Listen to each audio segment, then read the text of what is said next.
Okay, well, welcome aboard. If you're joining us, we are happy to have you here. We had to make a couple of quick changes for our Be On Air forum, so we're kind of getting things figured out. But I can see that we have some people that are here, so welcome aboard.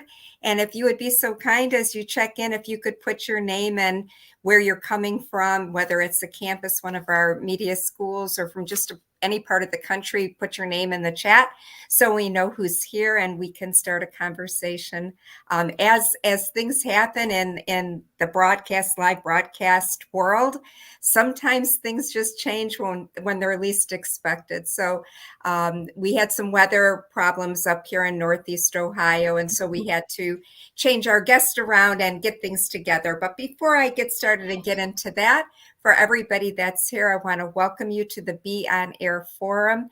If you've joined us before, we're so happy to have you back. If it's your first time around, you're in for a real treat. We're going to be talking about filmmaking and, all the things it takes to get yourself started and cross over the hurdles that might be in front of you so that you can really have an impact in the industry. The Be On Air Forum is brought to you by the Be On Air network of media schools, which includes Ohio Media School, Illinois Media School, Colorado Media School, and Miami Media School. We are 7 schools. We've been in the industry for 38 years, and our whole business is devoted to training those who are looking for some media skills so they can enter into the area of media that's of most interest to them. And we love to bring you here to the Be On Air Forum so you can join us and meet our industry pros and have a chance to get acquainted with a lot of different people and their advice as to how you can find success.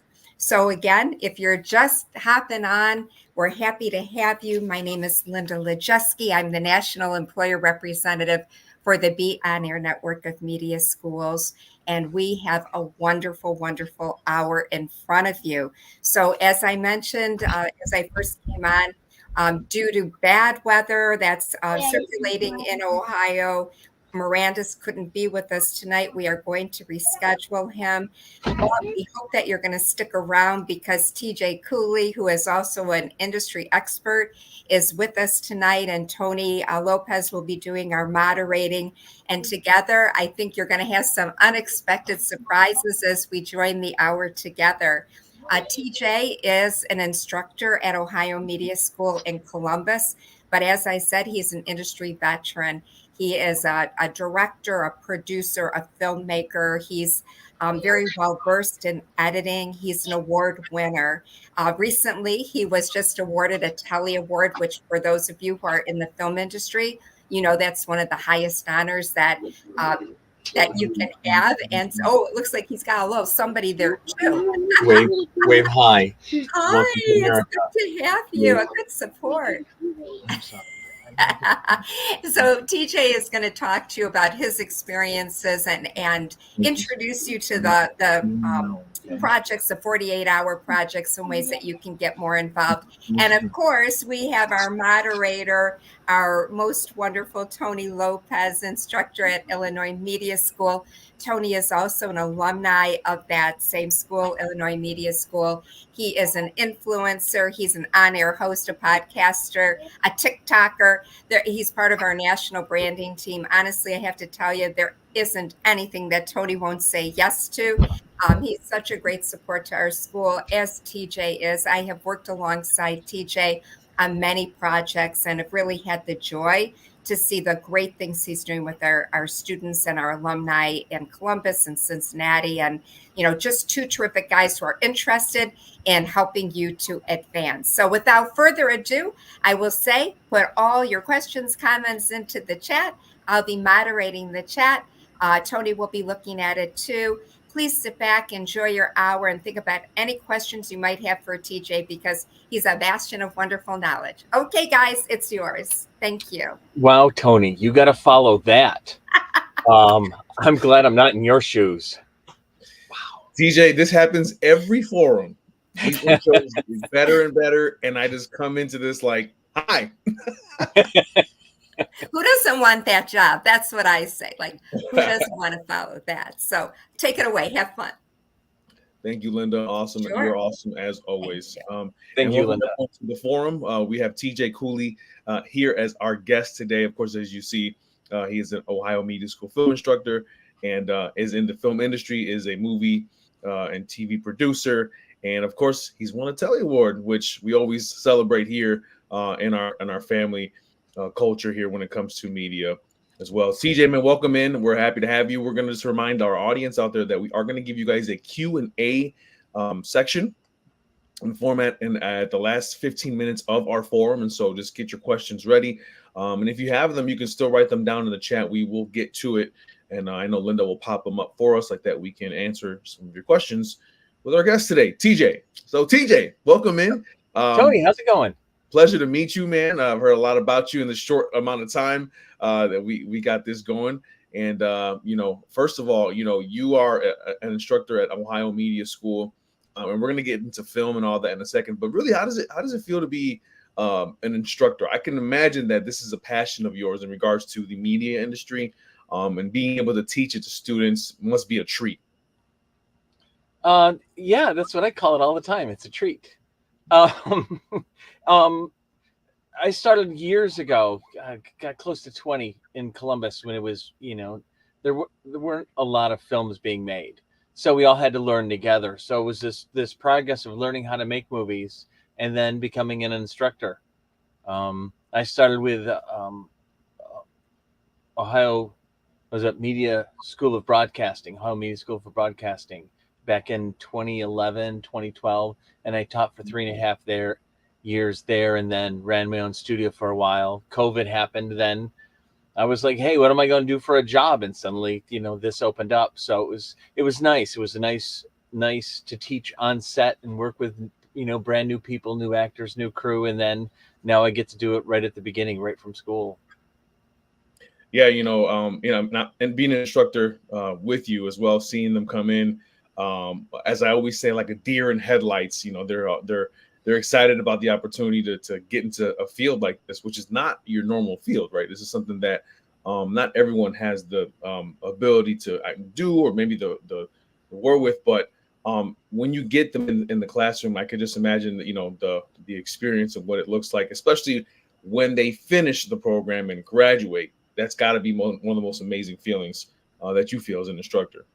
What I always like, because you're an audio emphasis, right? I do audio and video. I just do both. Not emphasis, but I do audio and video instruction.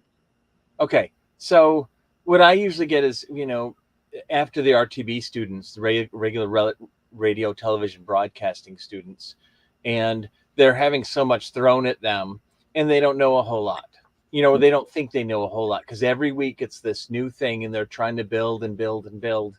And then when I get them, and we start to work, it's suddenly you can see the little switch in their head goes like, wait a minute, I'm not doing things like those people are. I'm on a different tier. And I'm like, yeah, you are. You learn so much in 8 months. You're not that person. And they usually think they are. They walk in, they're learning, they're off their base because, they're not familiar. And that runs all the way up to like 8 months. So now when they get an emphasis, I get to see that joy of like, wait a minute, I do know a lot. I do, I know so much more than those other people do. So it's kind of nice to see that transition, Yeah. No, it's always great. It's always great to see it. And always a pleasure to see people, finish the program, finish the story, and their education portion of this. And then of course, excel in their career. So I definitely can attest to that with you, TJ. It is awesome. You're a filmmaker, man. You're a producer, director. I'm reading all these great things here. Post-production, video editor as well. You've done it all. First, how did you get your break in the industry? What exactly, how did it start for you? Where'd the passion come from, and then how'd you start it? A really big jackhammer, just forcing my way in. And that was kind of it. I started when I was mid-teens. My grandfather had a VHS camera, which is, top of the line at the time, like, wow. And I would go down there, they lived about 2 hours away on a big farm.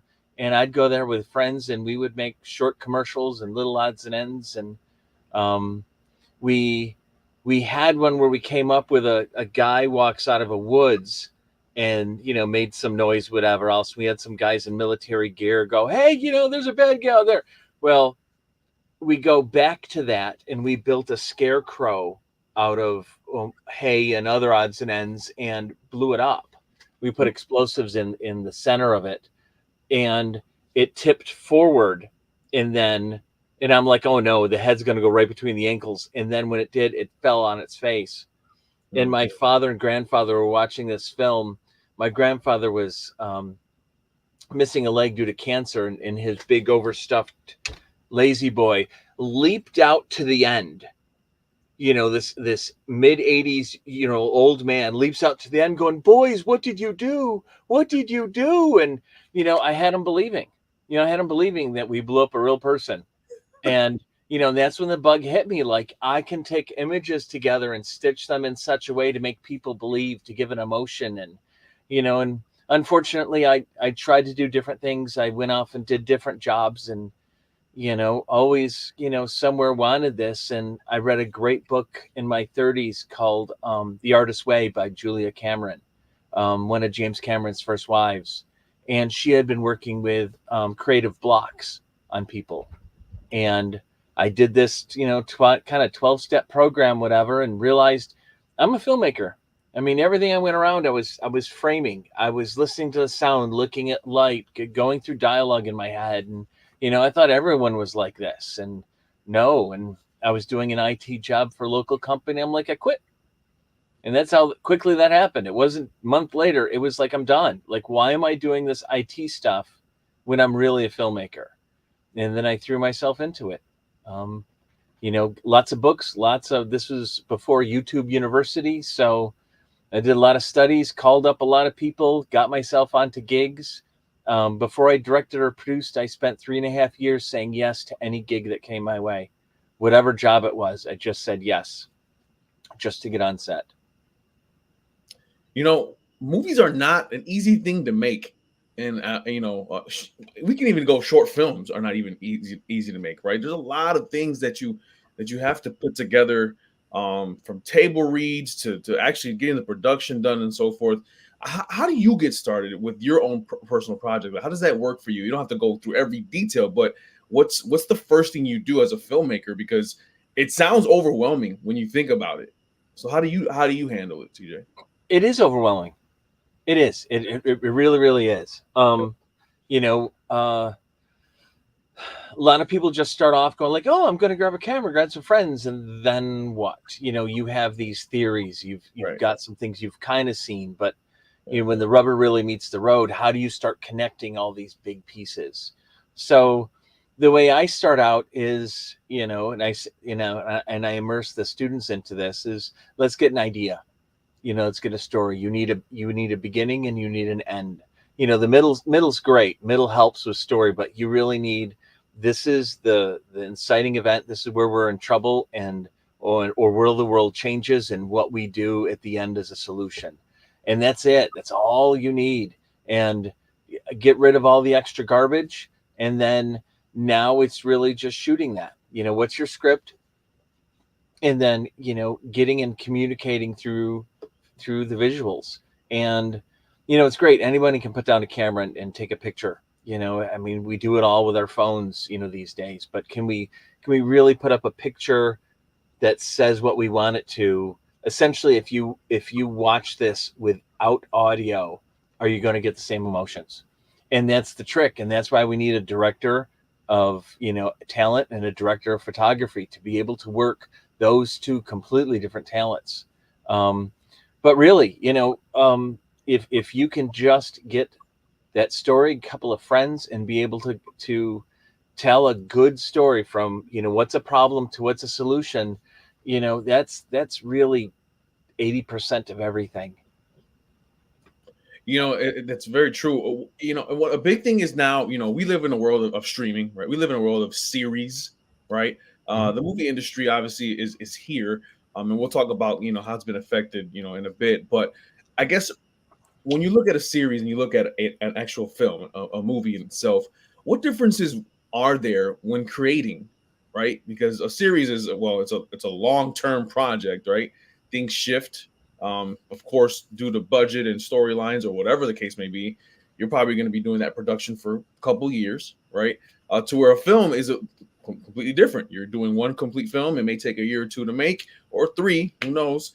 And then you're hoping at least make budget, right?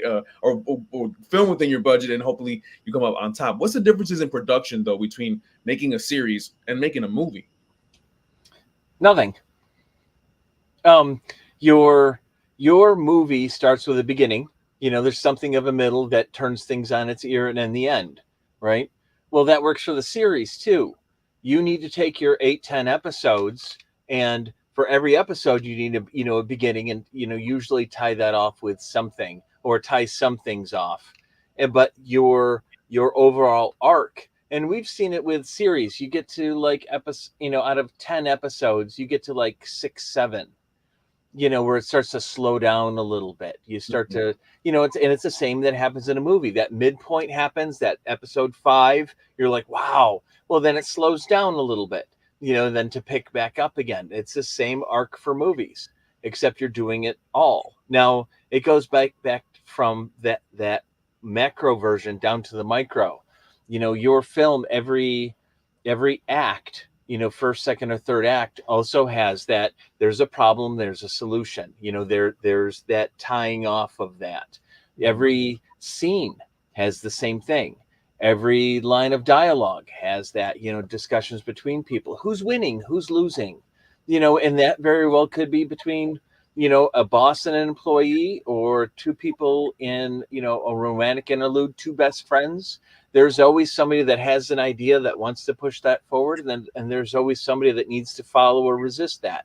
And it's the same. There's a problem, there's a solution, problem, solution. So from the micro all the way to the large macro of a series, or even bigger, like something like Marvel. Phase 1, phase 2, you have to tell all these different stories that tell the greater story. But if you looked at it all, you took the beats out, it's still, there's a problem, there's a twist in the middle, and there's a, tie off at the end. Yeah, it's very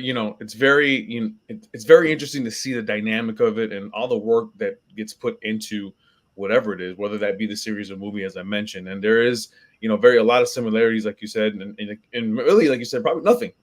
You just got to create that story from beginning to end, and piece that production together. TJ, with doing filmmaking and so forth, and editing, and being a director, I assume that you've dealt with a lot of talent, a lot of actors.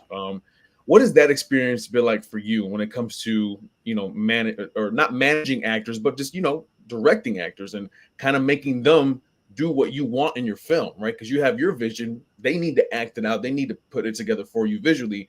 How is that for you? How's that dynamic for you? You got to come to where they are, really. Samuel L. Jackson is really talented, but he's not Scarlett Johansson. And there's that's gonna, neither they're gonna meet. Neither of them are a Bruce Willis or any other actor. They're their own person with their own background, with their own worldview. So you can literally just walk up to someone and go, okay, here's your lines, say them. That's the core of acting, right? Being able to walk out on a stage and walk in front of the camera and say lines. But how do you make it believable? Well, and that's one of my roles as a director is, take people and find out, who they are. Bring that who they are and what they can identify with that character, or maybe modify that character slightly to reflect more of their worldview, and figure that out. It's great to work with some real talented actors who've had, lots of improv and acting classes, and even the pros still go to improv and acting classes, to keep sharp, and being able to throw them in, and they come up with something good, as a character. But I work with a lot of, students or a lot of new actors. And in that way, you got to find a way. You got to find a way to make it work. How can they identify with this person? And what about them, can we bring out that, fits this? And sometimes, we get to some real scary places. Yeah, you can make your horror person, or maybe this person's got to cry on set. But sometimes there's a situation on set that reminds them of something that affects them. Maybe, you know, they're holding hands with a lover, which is pretty simple, but, they remember, their ex-boyfriend or girlfriend from high school that happened in the same place, and it's emotional for them. And they're going on, that identifying journey, and they might not have to for the screen, but they have their people and they have those feelings. So it's my my position as director to kind of, and it's weird to say, but shepherd them through, hold their hand, help them work it out, get past it all while trying to, take care of the vision for the movie, make sure the crew's looked after, the whole kit and caboodle. You got to be, people's dads, people's best friends. Sometimes they're dictator, unfortunately. Not that I like to shine on that, but it happens that somebody's got to crack the whip. And when things happen, you're the director. You have to take responsibility. No one ever really looks at an actor's bad job and goes, oh, it's just them. They blame the director. So yeah, I can imagine that dynamic as well. And I've worked with different people too in regards to just different projects. And everyone's different, right? Everyone's different. You have to be able to hone that, and make sure everyone is going through the goal that you want. So most definitely true, TJ. The other aspect of this is editing, right? When you're filmmaking, short filmmaking, movie making, whatever that looks like, there's a lot that goes into editing, of course. And then I'm not going to ask you, hey, so what do you do on step 1 or step 2, step 3? But really, how would you tell an editor to organize themselves when they're editing something like this? It's a lot of film. There's a lot of editing that needs to be done, right? A lot of bad takes, B-roll, whatever the case may be. What is your best format, I guess, of organization when it comes to that, and when it comes to movie making? Well, if I'm doing it, if I'm editing my movie, I already have a good idea of how everything's going to stitch. And that's not going into it with, oh, this is the script, this is the way it's going to look. It's always about 3 things: story, story, and story. It's always about story. So whatever you're putting together, on set, that's essentially getting all the parts and pieces for your house. And then editing is actually building the house. Maybe you got some extra plywood. Now you're going to put on, an addition, or make that garage a little bit bigger. Maybe you got less of something else. And, you're going to make your editing choices according to what you have. It's always recommended to go through all your footage and review and see what's there, and, and you should. And if you've got the time to label it accordingly. Dude walks in with a sponge, car drives off, car drives in, and label that for later. But really, what I try and always tell my students and anyone else that I'm editing with is, look at the footage, see what's there. Let that, as it's coming out and you're going through a scene, what's that mean? What's that feel like? You're going to come across a bit of dialogue or a look or whatever. And then you just start there with that nugget. And then you build, more towards the beginning or more towards the back, and you build it. And sometimes that scene that started it off, that resonant piece, falls away. Maybe you find out you don't need it. Something else comes in and fits the story because of where you are at the other ends. But you got to start at that one place. You got to pick this spot that way's north and build from there, and let that footage come across. And you can be all sorts of analytical about it, but really it's about story. So it's about feeling. So look at that footage and see how that resonates and how that feels, then fit that in with everything else. Yeah, movie making can be a lot of fun. And I've always said, and maybe you can attest to this, I think the most fun you have in the project experience is the editing part, right? Because that's where you get creative right after the film, and so you can piece it together. And I'm sure that when you look at what you've shot and what you've edited, it must be an amazing feeling. Yeah. No. I have a lot of interests. So, I do like the beginning when you're putting it all together and you're just coming up with story. or maybe you come across the story and you're building it, and then you need this firehouse and it's the only way it's going to work, but then you find out you can't use the firehouse, and then you and your team, because it's a collaborative art, find that you can use this, tunnel that somebody knows of in a park, and you're like, oh, and then someone has this other little idea that makes that transition from, of course it's a firehouse and only works there, to now this tunnel. And I just like watching those light bulbs go off and people go, wow, we created something new. It was here and now we've got something else. And in the end, when the audience watches it, they'll never know it had to be a fire station to begin with. So I love that. I love it when we're on set and watching, and empowering, students and crew to, run their departments, to be able to take up with what I've already picked as a vision and then bring in their own personalities into it, make that grow. I love those moments that shine. I like it when, that wind comes up out of nowhere and the DP, had the camera in hand, it was loose and was able to follow that or track that movement, or, an actor stumbles, but we see him stumble, but on camera, it just looks like they lunge a bit. And it was this perfect scene. And, that's beautiful. And then taking all that in the end in the edit and making story out of it, that's also beautiful as well. So I like it from one end to the other. I mean, working with people, working alone, coming up with the music, finding that right tune, that the audio engineer comes in with. We just did a project called Winter Film out of Cincinnati, where a lot of pros come in here, and these guys had a lot to compete against, and we did really well. But one of my students really spent a lot of time with Foley, and it was great. It really added to it. It was, there was a little noise there, but he enhanced it and brought it out, and man, really made this scene connect and work. And it's all those that I like watching. Like, you go, like that was amazing. So I really love all aspects of this, except the money getting part. Trying to go out and get money, that's always been hard and always more of a challenge than I've always wanted it to be.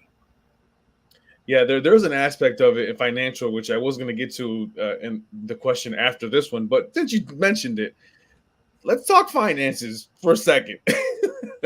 It costs money to do some things, right? It costs money to film and to get on set and to pay actors and to pay your crew. What has your experience been like with that in regards to filmmaking? And then what advice would you give? Like, how would you go about it? It's not the easiest thing to do, right? Like you said, you hate that. I mean, having to ask for money to do a project. Well, most of the stuff I do is, for the 48, for Winter Film, for a lot of other competitions, short form. And a lot of those, you're not allowed to pay people.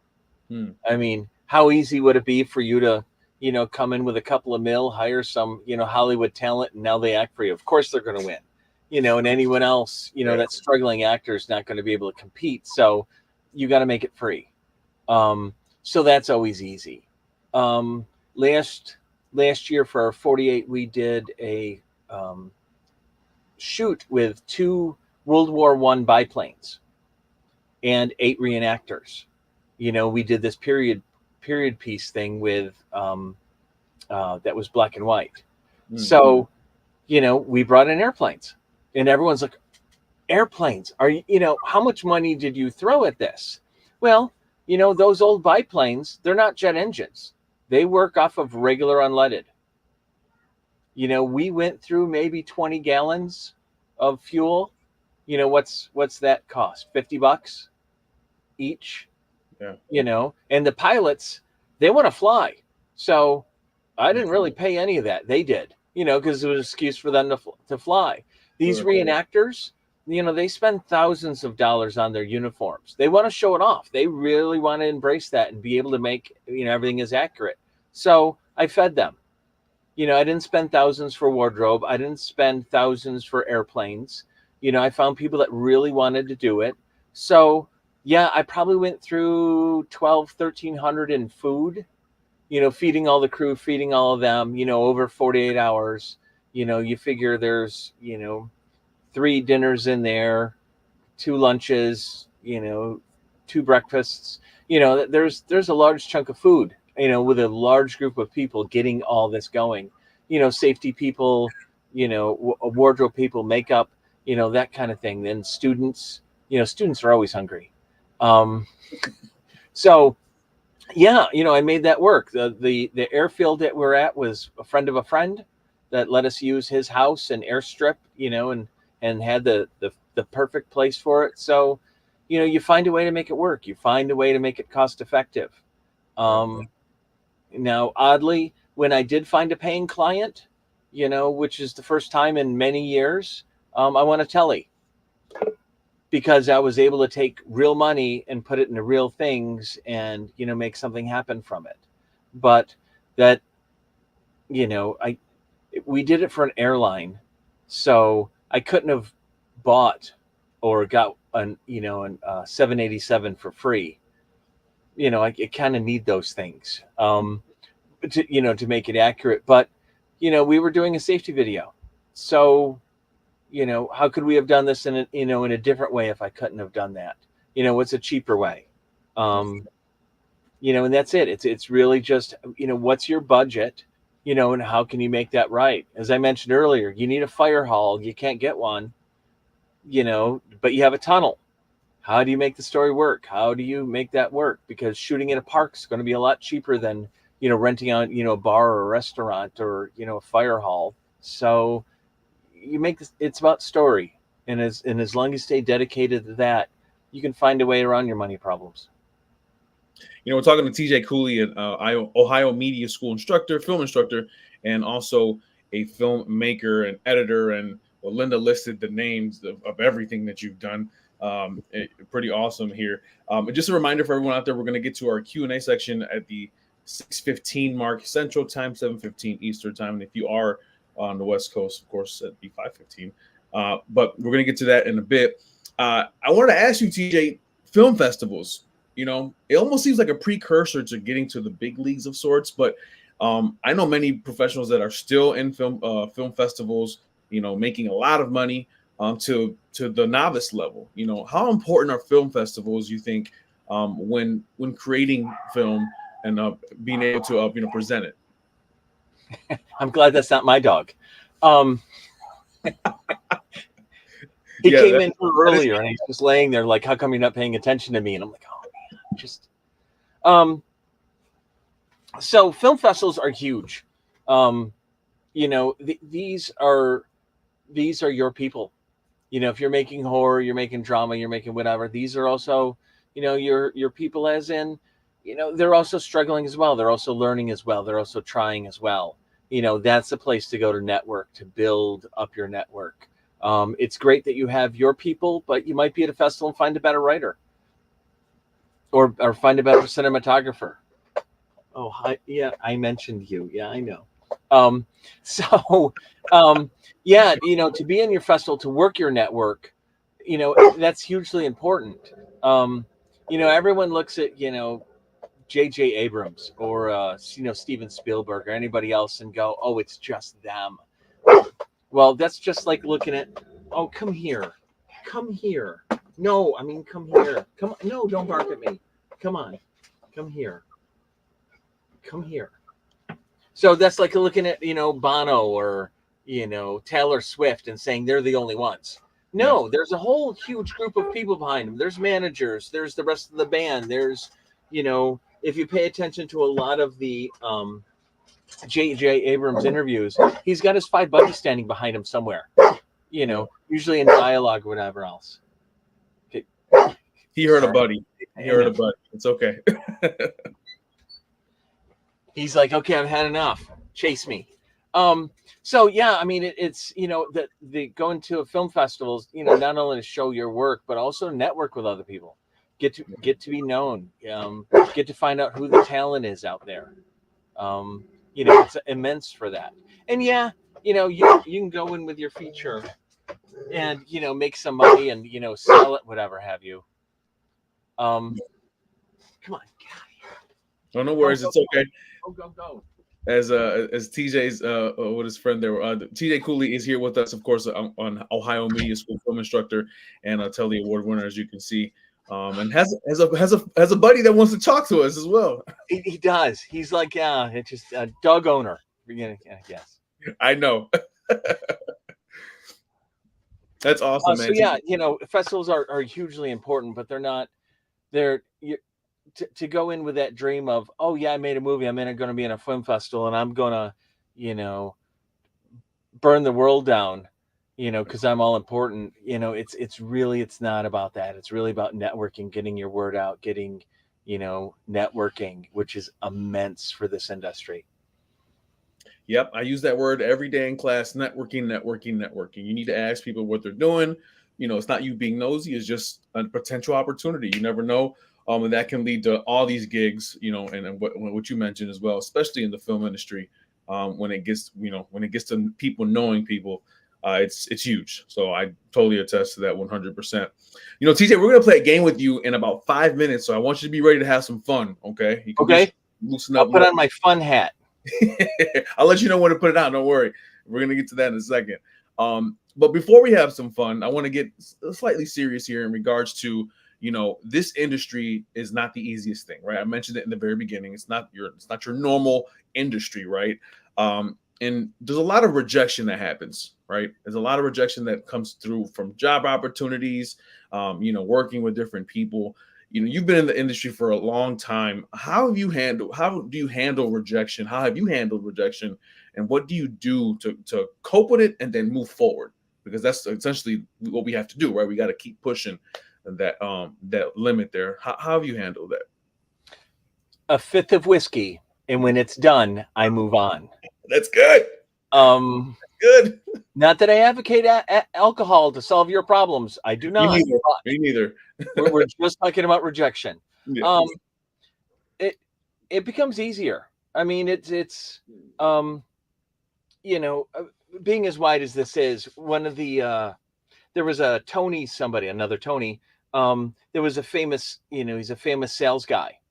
He's famous. He's making buku money just on hopping onto YouTube and giving recommendations, whatever else. This guy does not need any more money. He still spends an hour a day making cold calls. An hour a day. Don't you have staff for that? I mean, aren't you so famous you can just say, go make calls for me? No, he spends an hour every day cold calling possible clients. Yeah. And that's really what it is. It's about, practicing, and about the grind, about the networking, about, you're going to get those no's. You're going to get people going, why are you calling me? No, I don't need what you're selling. And you go, okay. And you move on with your day. And, out of that hour's worth, maybe he makes 20 calls. And, with that, he might get a yes, or he's probably going to get 20 no's, and he is a leading edge of sales here. It's the same thing for us. Yeah. It's not any different at all.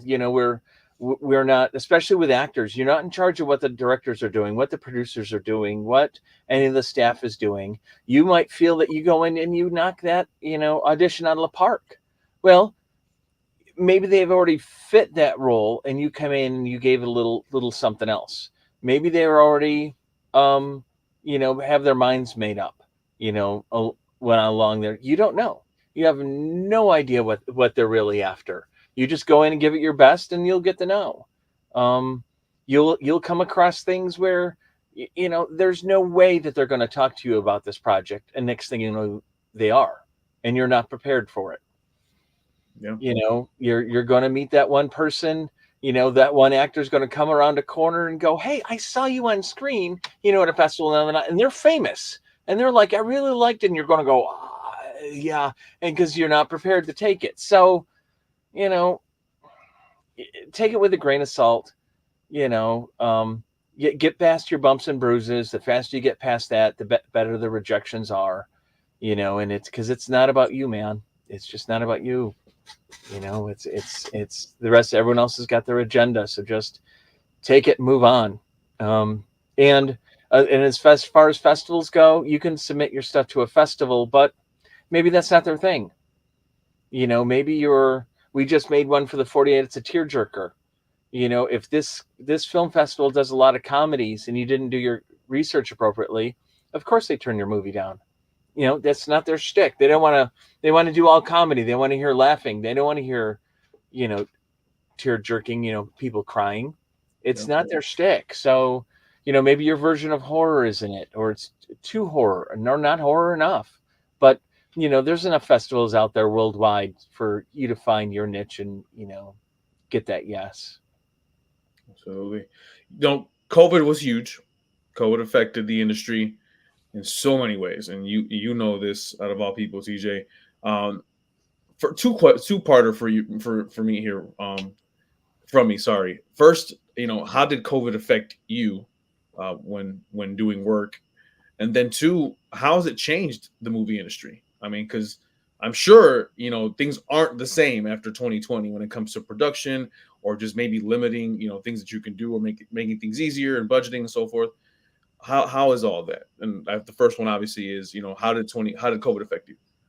Oh, I became a stay-at-home dad with two ADHD kids and tried to be their, you know, class instructor. Both of them are, you know, they're 7 years apart, so completely different classes. And I'm trying to sit here and, you know, in the office trying to get them to focus on you read, you do your math. I don't want to, you know, I don't know, the dog in the mix, you know, and you know, it was, you know, hard for, you know, 6, 7 hours a day and trying to, you know, balance out all that and not pull up my hair. And we can't go outside and well, you know, we can't go into public places or whatever else. And it was a ride, you know.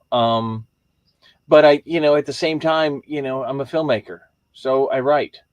You know, I learn how to edit. This image back here is, you know, a blender of the uh, the school's logo.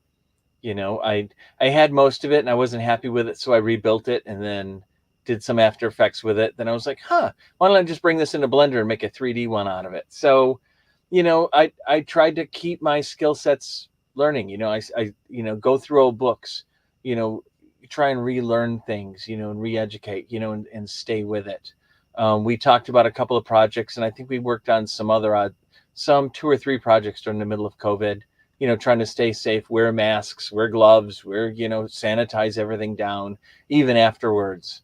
Um, but now the second part of that is, you know, COVID. Thank God that happened. And you know, it's horrible. I've had, you know, people die in my neighborhood that I knew well. It's, you know, very unfortunate. But for the industry, you know, some of the older people that were well established left, you know, Mm, opening it up for new people to come in. You know, production companies that were doing well now tanked. Other ones that you know had the opportunity that were small fish were able to grow and, you know, be more established. So it really, you know, it shook up the industry, and sometimes in a good way. You know, mm, as you know, you've been in, you know, the industry for a long time. You know, if all the morning DJs stayed in place, nothing would change. You know, people need to get fired. You know, people need to quit. People need to get old and leave. You know, people need to, you know, go and become parents. You know, that needs to mix things up for the people that need to get into that position. Get in that position. There's only so many radio spots. There's only so many, you know, film spots in studios. So you need to get rid of that old growth to bring in the new. Um, and, you know, so that mix things up, but sometimes not necessarily in a bad way. yeah. No, definitely. It did shake up the industry, and you know, I have many friends in the, you know in filmmaking, and you know, when it came to finances and when it came to the ability to get to a certain spot and the just breaking down the roster and expediting things, it was intense for sure. And everyone learned a lot from the experience. So I'm sure you know your journey was the same, and you were able to get through it. But when we say COVID 2020, you know. And I look and I know that they're a media member. I'm like, how'd you do it? How'd you make it? You know, what'd you do? So it's always a fun question to ask when it comes to that. We're gonna get to our Q&A section here in a second, but TJ, I promised you some fun, so I got a couple questions for you that'll be quick, and I want to see what you respond here real quick. I just want you to answer with one word. I'm gonna give you a name of a director, and you're just gonna give me one word, and then maybe I'll ask why. Okay, now this frightens me because I just made a movie with this earlier in the year, and when the guy answers the wrong way, you get electrocuted. So I'm just checking myself for wires. This is the Okay. Beyond Air Forum. We're a pretty kid safe. We're a kid safe zone here. At least I think so. I'll check with Linda after we ask you these questions. Okay. First director here I have is Christopher Nolan. In one word, how would you describe him? Chaotic. Are you a fan? Oh yeah. Huge fan. I love Memento and all the way up to Tenet, which I watched probably 10 times to go, oh, and that ninth viewing is like, I think I understand. Yeah. Okay. Very nice. Very nice. Next one here is Michael Bay. Oh, one of his favorites is Deja Vu with Denzel Washington, which I really like. And yeah, it all starts with an explosion and all gets you going, whatever else. But really, he's got some good stuff there. So, again, it doesn't have to be Oscar winning, as long as your butts are in seats and you know why and you're enjoying it, rock on. Very nice. Yeah, that first scene is an explosion. Of course, we know that. Yeah. Michael Bay status. It's Michael Bay. Yeah. Yes. But Bad Boys 4, by the way, is that Michael Bay? Was he involved with 4? I don't know. To me, it just came out of nowhere. I just learned about that maybe Friday or Saturday. And then isn't it out in the theaters now? Yeah, it's out. It did amazing the first weekend. Like it did huge numbers, over 100 mil, I think, or something like that. It's Will Smith and Martin Lawrence. You're gonna get numbers. So, but yeah, absolutely. Okay, cool. Next name, James Cameron.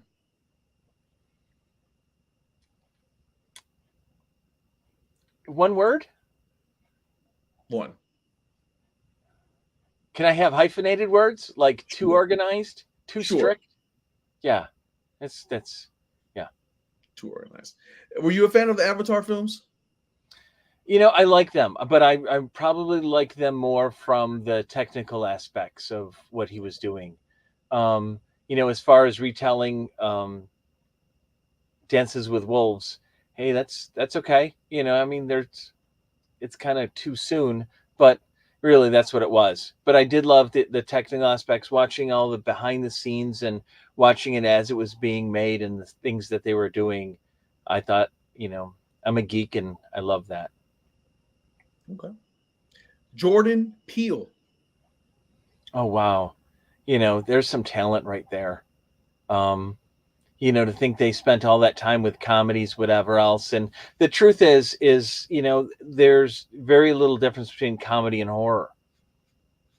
Yeah. They're the same thing. So you can't just have a guy with an axe pop out and, hold an axe. It just doesn't work. You need the buildup, like you need the buildup of a joke. So, to be able to come from that comedy background and turn that into, horror gold, essentially. Yeah.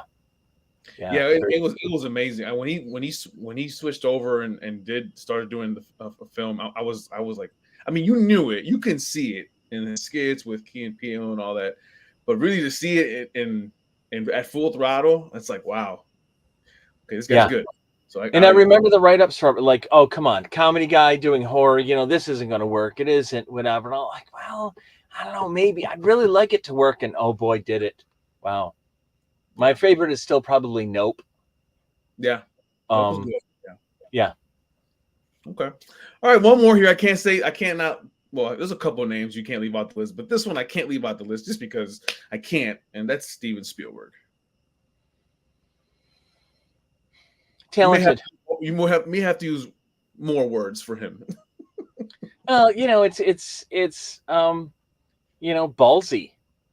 I mean, the rest of us are all trying to get to Hollywood in our particular way, and he got off the bus, mid-tour and set up shop, for 2-3 months or whatever else. To some senior exec goes, "What do you mean you were having a meeting with Steven Spielberg?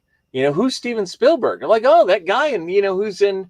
And they're like, "What guy?" And they went and went to his office that he carved out, and just like, "What are you doing here?" I mean, that was amazing. To be able to, start your career that way of just faking it really till you make it, Yeah.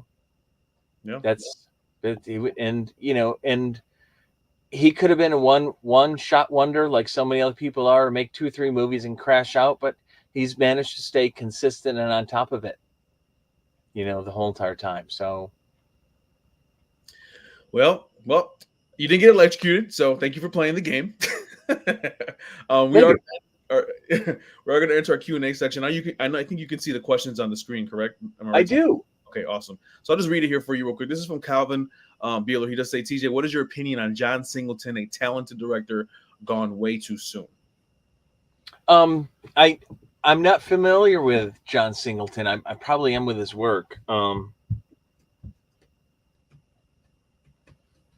Yeah, John Singleton. I'm trying to remember who that is as well. Oh, Boys in the Hood. Oh, okay. Yeah. Older work. Yeah. Yeah. I've seen, some of the stuff that he's been in. I did enjoy Boys in the Hood when I was, in the 90s when it came out. I mean, a lot of what he came out with is some really socially dynamic. Did I just close you? No, we're here. Where did you go? We are still here. Can you hear us? Can you hear me? Yeah. Oh, yeah. I can hear you, and Great. you can hear me. Yeah. And somewhere along the line. Oh, there we go. Wow. Okay, that was weird. Yeah. Great for social action. And really bringing awareness to a lot of what goes on in the inner city and some of those attitudes. I've always enjoyed Spike Lee movies up until the point where I watched Inside Man, and I didn't know anything about it. I just knew it was up. It had Denzel Washington in it. I'm going to show, and I sat down and I got my popcorn and I'm on the edge of my seat, and then I see Spike Lee joint, and I was like, oh, because there's some of those directors that really know how to tell a story, and I just sat back and I'm like, oh, well, then I know I'll be taken care of. It doesn't matter who's in it. I know, Spike Lee's going to take care of it. So John Singleton was the same way. He was, you knew you were going to get a good story. You knew you were going to get something heartfelt and meaningful. So it's a shame that, these people do leave us. The Whitest Violin writes, do you think there is potential work for the work? Do you think there is potential for work in the industry in Ohio? He loves where he's at, and he really doesn't want to move on. Or I'm assuming move away from Ohio. Oh, the potential these days is huge. So we used to have a tax credit here in Ohio. And Marvel would come in and suck up most of it. Some other bigger productions would come in and shoot their minimal amount of days with their minimal income and leave. And that's where all the money went. Yeah. Recently, because COVID woke enough people up, whatever else, they changed that to, they're doing a lot more of that money to local productions. That you're from here, you're going to be shooting it all here. Yeah, if you want to, do Hollywood, from Hollywood, you want to come here, but you're going to be here, not somewhere else. You're going to use our resources, our people, that kind of thing. And that's been this year. They spent a lot of money on local people, and that's opened up a lot of doors for a lot of local directors and producers and companies. So yeah, a lot of potential here. We just need to support that. We just need to, support these independent filmmakers, these producers, and help them any way they can to make the appropriate amount of money and, create more film here, because it's all about us. No one's coming to save us. So if we want to work Ohio, we got to support these people. Selena Gonzalez writes, how do you get the ball rolling after it's been a long time since you've graduated at OMS? And are you feeling discouraged? Do I feel discouraged? I hope not. But I'm hoping, I hope it's about, you've been away for a while and you're feeling discouraged. Well, I would ask Jeff, what do you want to get into? Is it filmmaking, radio, whatever? Then do that. Mm-hmm. Go out there and uh, there's some places. There's like SOFA, the Southern Ohio Filmmakers Association in Cincinnati. There was Indie Club for a while in Cleveland, and there's one I don't know of now. There's the Mid Ohio Filmmakers Association here in Columbus. Get a hold of them. Get to those social groups. That a lot of these groups meet monthly. Get out there. I just read that last question. So reach out. Get. I mean, filmmaking is collaborative. And to a point, summer radio is too. Get together with your friends. Find something. Pick yourself up and do it. Even if it's small, you'll get bigger. Don't aim for Steven Spielberg. Don't aim for George Lucas. Or aim for George Lucas. He did a lot of indie stuff before he did, big. Get out there, create. It's all about creating. Do it and then do it again. Yeah. I'm assuming this next person, Nick Hearn Sutton, who says, how important is your relationship between the director and the director of photography? Let me tell you about Nick. Nick I've known for a long, long time. He runs a Steadicam, which is, the big units, whatever, which I think is so much better than any of this gimbals and stuff today. I met him. I watched him build his rig. And the second time we needed to do it, I booted him off it and said, no, go away. You've got stuff to do. You're the director of photography. And that kind of cemented our relationship. Since then, as a director, because when I did that, I was just gripping. I hadn't even produced or directed when we first met. And since then, he's always had a writer. If he's going to work on my movie, he gets a bottle of wine that I get from New York. So I have to smuggle across state borders to get for him. So, I mean, not just your relationship with your director of photography, but anyone else that you're going to work with on a daily basis. Make sure it's someone you can have lunch with, so that you can not only talk shop, but you can also spend time with. Do they like the same movies you do? Do they talk the same way? It's a kind of a failure between Nick and I when we're working on set. Our language is literally, okay, that light's coming in, and like that scene from that movie when they're in that stairway. Yeah, but this time we're going down. Oh yeah, that's right.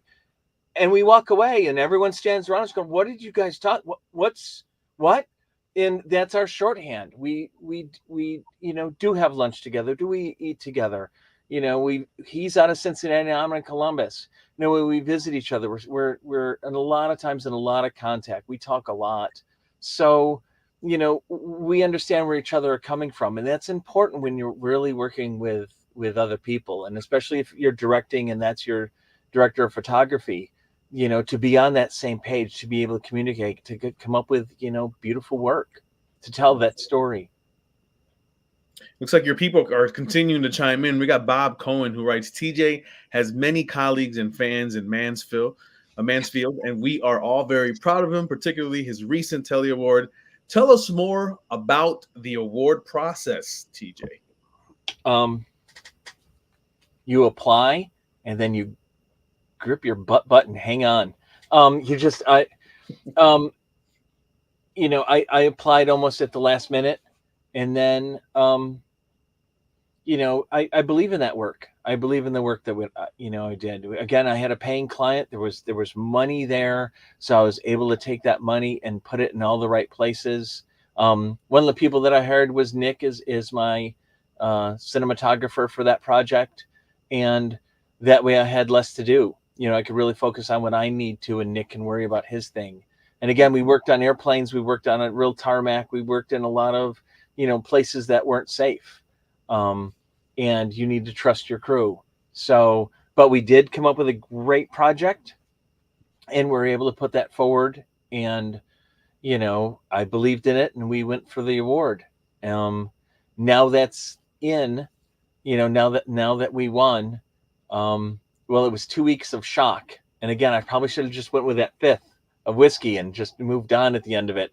But after like 2 weeks, I was finally like, whoa, I am a winner. I was really able to embrace it, and was able to put that out there on LinkedIn and rest of the social media stuff. But as the process goes, it was pretty straightforward for applying for the award.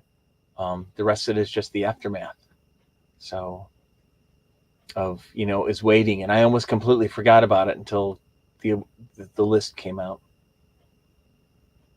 Yeah, no, it's awesome, and of course, anytime you get recognized for anything that you're doing, man, it's got to be an amazing feeling because you've put in a ton of work. Like, you do, and I just wanted to say, Bob out of Mansfield. I mean, these guys are so awesome. Mansfield is like the place to make movies. If you're looking to make movies or be involved, they've got 22 or 23 production companies up in Mansfield. There's one that should be just wrapping up here shortly. There's a lot of great stuff. And what's handy is, that's smack dab between Cleveland and Columbus. Mansfield is an hour for either way, thereabouts. It's a great place, and they're so friendly and they're so nice. I mean, Mansfield is really the place in Ohio these days to make movies. Every city's got their thing in their infrastructure, but Mansfield's really amazing. Yeah. Well, we do got time for one more question here. This is from Pros Media, and I'm trying to read this with a straight face. You've got to tell people about your secret makeup career because you are amazing. Tell us. Thank you. Tell us. So a few years ago, I was working on a series, and I wasn't necessarily happy with the makeup artist we were getting in. It was for zombies. We had lots of people, throw some makeup on people, then dump a lot of blood on them to go, there's your zombie. And I'm like, if they're a zombie, why are they in so much blood? Yeah. What? Where's the fresh blood coming from? They're wandering around. It should be dried. It should be caked. And I felt it was really sloppy that they had sloppy, makeup work, and now you're just covering it with lots of blood, calling it good. So I got fed up and started doing my own makeup. I went to the Stan Winston school online and got some notes and figured out some things. And and I was just on a set yesterday for Reckless Mercy. And they wanted, one of their people got into a car wreck, and this was the aftermath. So I had to do trauma makeup for that. It wasn't bad, a couple of bruises, a couple of cuts, but they just wanted to look real. There was a broken wrist and their shoulder was dislocated in a sling, but I was able to, bruise all that accordingly and, make it look real and real enough that they stuck it on the poster. So I'm really proud of that. But yeah, so not only do I, I direct, I write, but I also do makeup and just about everything, but act. And I've heard people threatening me about getting me in front of the camera as well. So we'll cross that bridge when we get there. Well, Linda forgot to mention that part. You forgot the makeup part, Linda. Oh my gosh, a makeup artist too. How did I forget that piece? Oh yeah, well, if you guys ever want to come down to or come up to for some of you guys, would just come down Cleveland and Chicago for Halloween at Ohio Media School. I usually break out my kit and I make up all the students into just about anything they want. So I'll spend the morning doing that, making makeup. So it's fun. It's, again, I've got many interests. It's always nice for me to take a break from directing and just focus on writing, or take a writing and be producing or makeup work or whatever. I don't try and do that all at once anymore. I'm getting a little bit older for that, but I like to put on different hats. So well, TJ, you've been awesome, man. It was a pleasure meeting you. I thank you for chopping it up with me for this hour, and definitely I didn't know you until today, and so I definitely want to connect with you. How can we connect with you? Where can we find you? You can reach out to me, at the school at TJ Cooley, Cooley, just like it says down below, at beonair.com. You can usually find me on, Facebook under the same name, and usually at most places I'm underneath that. I do have, you can, odds are you can find me on IMDb at t.j.cooley, or you can look me up on YouTube, under that name. I think there's another guy from California that doesn't do film. I'm the handsome dude with a cowboy hat on. But yeah, that's where people can find me. And please reach out if anyone's got any questions. Tony, I'd love to collaborate with you. I covered for a film instructor there a few years back, and worked with some really great students up there, through teams.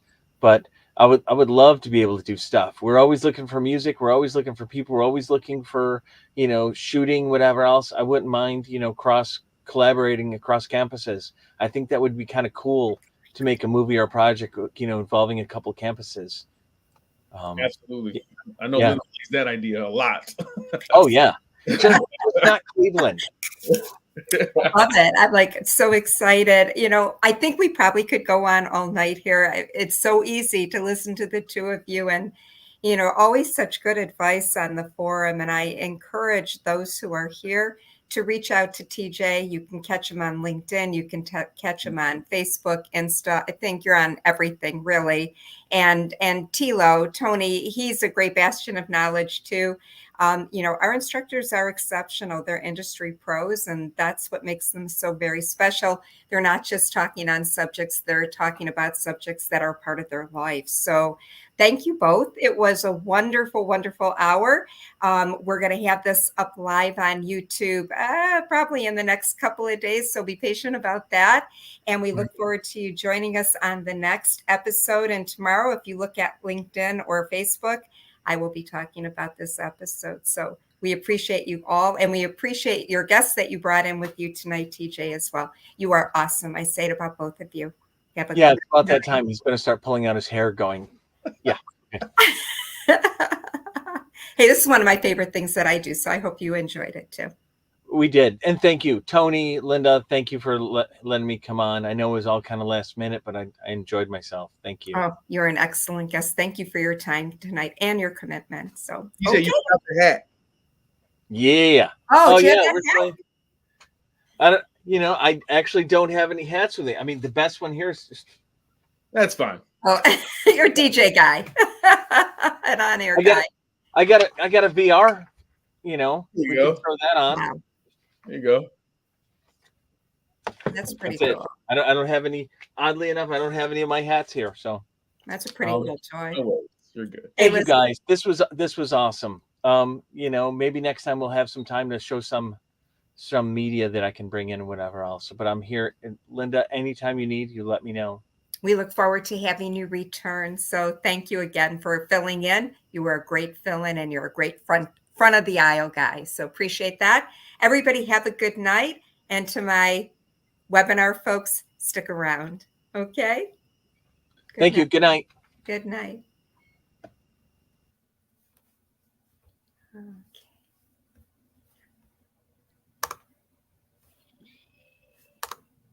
Why is that so hard for me?